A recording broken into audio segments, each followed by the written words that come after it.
Hey, it's your buddy Peace and Harmony with you here today. What is the difference between a narcissist and someone who is just emotionally unavailable? The relationship just isn't a good fit for you. You were a little bit led on by this person. They seemed intriguing. It seemed like you were going to hit it off. It seemed like maybe things could go a nice direction for you. However, you got into it maybe a couple weeks, maybe a couple months, and it just wasn't a fit. You just didn't hit it off, and you had determined that this person was just emotionally unavailable. And how is this different from a narcissist? Well, one thing in terms of when we look at and understand relationships, either they're there for you or they're not there for you. The main key indicator and difference between someone who is really obsessive compulsive, avoidant, dismissive personality, and really a narcissist is their intent.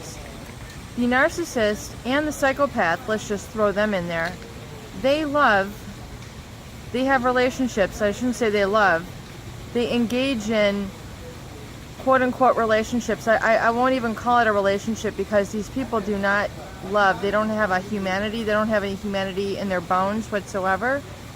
I mean, let's just call it a relationship.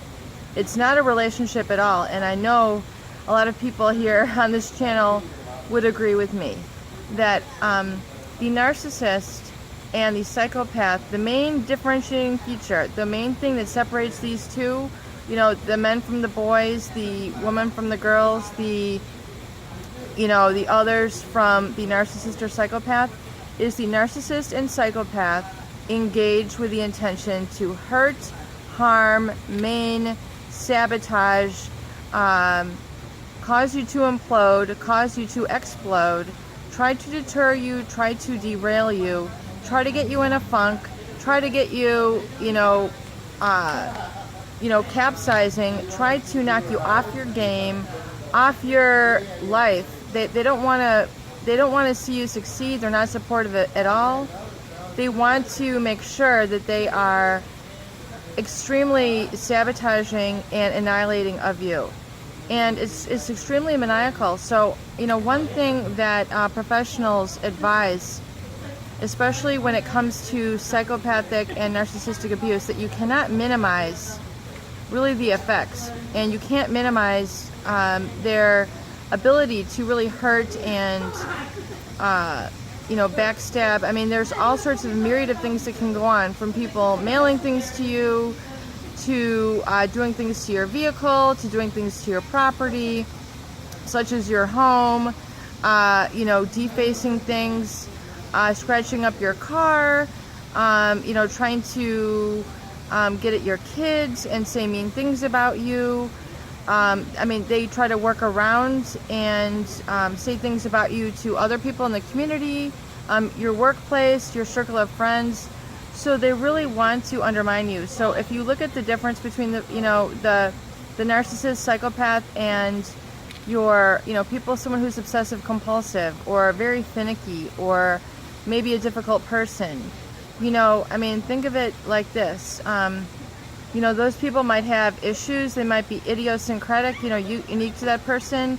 It makes them an individual. And usually, little things about people, you have to find it endearing. If you're going to get together with them, there's got to be something that you really are intrigued with and attracted to, a genuine, maybe soft side of them, or, they have a goodness in their heart that is unique to that person more so than anyone else. It's okay to be in a relationship with those people and take it slow. However, you have to be cautious because the narcissist or psychopath, they have an agenda. They are sizing you up. They are cold and calculating.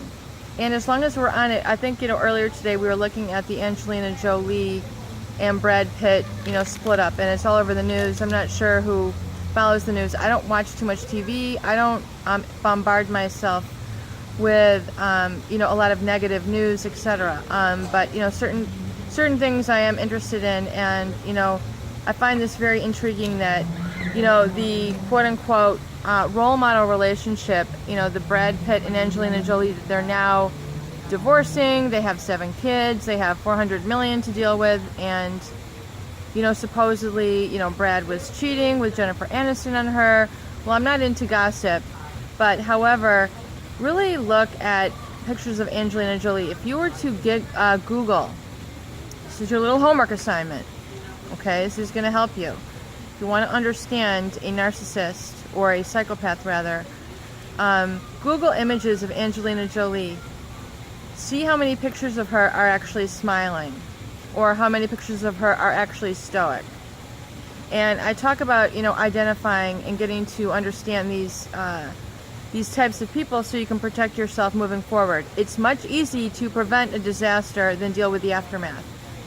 Notice, A, that she's rarely smiling, B, that when she has a coldness in her eyes, and there's no crinkle, there's no warmth to her eyes, and that's a very telltale sign of the female psychopath.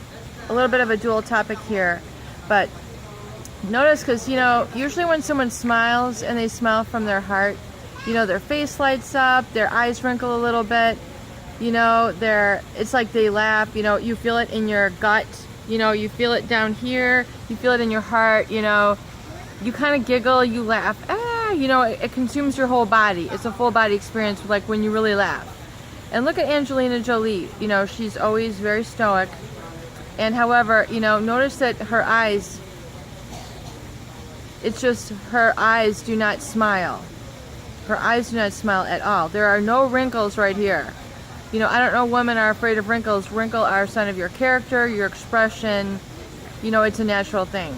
But just examine that. That's a very strong telltale sign of a psychopath, is that they have that psychopathic stare. So check that out. See if you can confirm that. Peace and harmony with you here today. I hope these videos do help. Please share, please subscribe for more great tools, videos, discussions, and support.